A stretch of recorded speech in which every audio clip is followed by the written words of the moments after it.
او د هغې نه پس بیا موږ تیار دوکانونه راته وران کړل، کورونه راته وران کړل، نو موږ بیا څه کړی بس د هغې د وجې راغللو.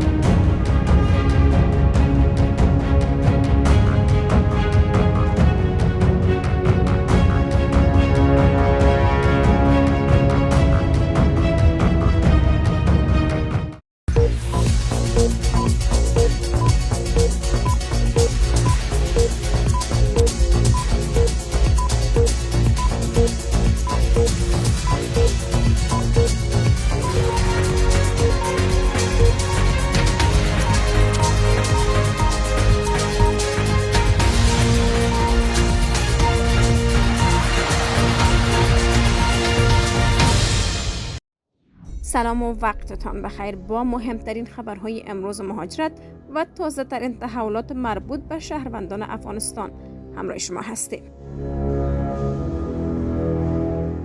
اداره خدمات شهروندی و مهاجرت آمریکا بررسی پرونده های مهاجرتی متوقف شده شهروندان افغانستان و 10 کشور دیگر را از سر گرفته است. اقدامی که می تواند روند رسیدگی به درخواست های هزاران مهاجر افغان را دوباره فعال کند. این تصمیم پس از آن اتخاذ شد که یک قاضی فدرال آمریکا محدودیت‌های اعمال شده بر پرونده‌های مهاجرتی و سفر شهروندان افغان را غیر قانونی دانست و دستور لغو آن را صادر کرد. بخش بزرگی از افغان‌هایی که پس از سقوط افغانستان در سال 2021 به آمریکا منتقل شدند، همچنان با وضعیت پرول یا اقامت موقت زندگی می‌کنند و هنوز موفق به دریافت اقامت دائم یا گرین کارت نشدند.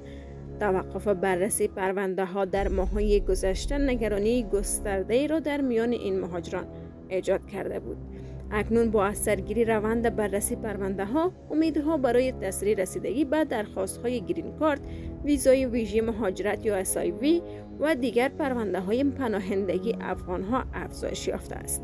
موضوعی که می تواند بر آینده هزاران خانواده افغان در آمریکا تاثیر مستقیم داشته باشد. و در پاکستان شماری از دانشجویان افغان در پاکستان از متوقف شدن روند تمدید ویزاهایشان شکایت دارند. آنان میگویند با وجود آن که ماه‌ها پیش برای تمدید ویزا درخواست دادند، تا کنون هیچ پاسخی از مقام‌های پاکستانی دریافت نکردند و با خطر بازداشت و اخراج روبرو هستند. صدیق شریعتی رئیس اتحادیه دانشجویان افغان در اسلام آباد گفت برای تمدید ویزاهای آموزشی حق نمی‌دهند تا که دانشجویان در فضای آزاد به آموزش ادامه دهند. بی‌عدالتی که ایجاد شده است تنها در برابر دانشجویان افغانستان است. یک دانشجوی افغان در پاکستان میگوید دانشگاه به ما میگوید که ویزه معتبر ارائه کنید، در حالی که تمدید و صدور ویزا در اختیار ما نیست. بسیاری از ما با خطر اخراج مواجه هستیم. همزمان گزارش ها از بازداشت 2 دانشجوی دختر افغان در دانشگاه بین المللی اسلامی اسلام آباد نیز نگرانی ها را افزایش داده است. با گفته دانشجویان، این 2 پس از رد درخواست تمدید ویزا به مرکز بازداشت مهاجران منتقل شدند و با خطر اخراج روبرو هستند. یک خبرنگار پاکستانی افزود این جای افسوس است که وضعیت قانونی که بین افغانستان و پاکستان است، از این وضعیت مردم عام هر دو طرف متاثر می شوند و در حالی که نباید چنین باشد. این نگرانی ها در حال مطرح می شود که پاکستان پیش از این اعلام کرده بود از 19 سرطان سال روان تمامی شهروندان افغانستان که بدون ویزای معتبر در این کشور اقامت داشته باشند بازداشت و از این کشور اخراج خواهند شد. وزیر پناهندگی و مهاجرت بلژیک اعلام کرده است که یک شهروند افغان که به دلیل جرایم مرتبط با قاچاق مواد مخدر محکوم شده بود به افغانستان اخراج شده است.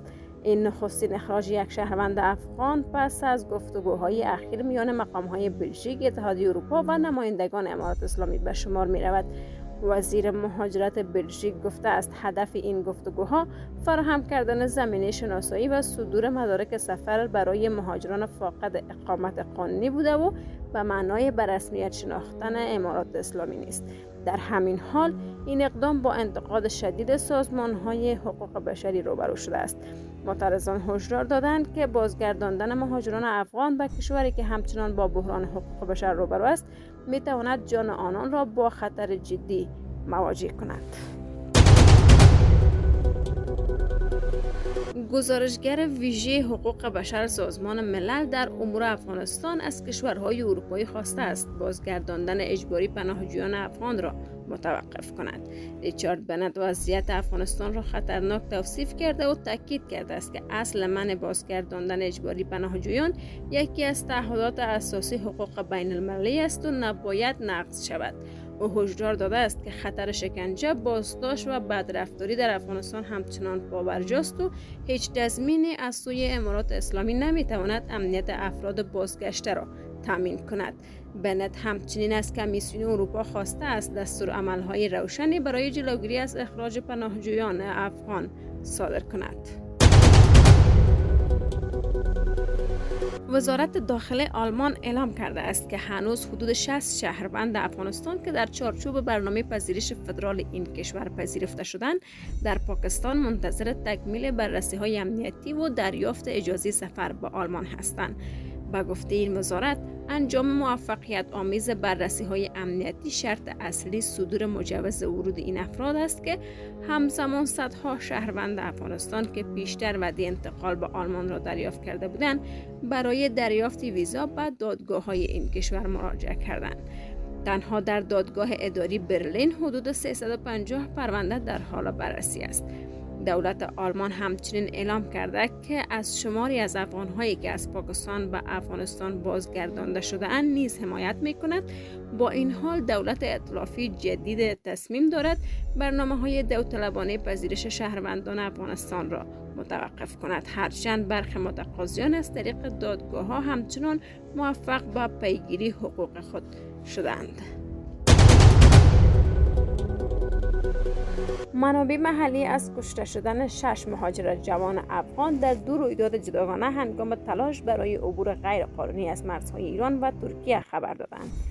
بر اساس گزارش‌ها 5 شهروند افغان از ولایت ننگرهار هنگام ورود به ایران در نزدیکی مرز نیمروز هدف تیراندازی مرزبانان ایرانی قرار گرفتند و جان باختند. گفته می شود این افراد به دلیل بیکاری و مشکلات اقتصادی قصد مهاجرت داشتند.